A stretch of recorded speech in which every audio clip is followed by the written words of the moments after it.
How did the Anaconda Plan work? Have you ever wondered how a snake can suffocate its prey? The Anaconda Plan, named after this very concept, was a military strategy during the American Civil War. It was developed by General Winfield Scott to defeat the Confederacy by squeezing its resources and capabilities. This plan had two main components: a blockade of southern ports and control of the Mississippi River. First, let's talk about the blockade. The Union Navy was tasked with creating a blockade along the eastern and Gulf coasts of the United States. This blockade aimed to cut off the Confederacy's access to international trade. By preventing the South from importing goods and exporting cotton, which was their main cash crop, the Union hoped to weaken the Confederacy's economy. The blockade was not just about stopping ships. It was about crippling the South's ability to sustain itself during the war.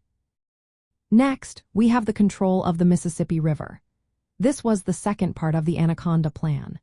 By gaining control of this vital waterway, the Union could split the Confederacy in two. This division would separate the western states from the rest of the South, disrupting trade and communication. It was a strategic move that aimed to weaken the Confederacy's ability to coordinate military efforts. Now let's look at the timeline of implementation. The Civil War began on April 12, 1861, with the Confederate attack on Fort Sumter. Shortly after, on April 19th, General Scott proposed the Anaconda Plan as a long-term strategy. However, it faced challenges due to the Union's initial lack of naval strength and the need for immediate military responses. By 1862, the Union began to adopt the tenets of the Anaconda Plan more widely. They started to see successes in controlling key rivers and enforcing the blockade more effectively. The Union's military operations required significant resources, including a strong Navy and Army units to secure the Mississippi River.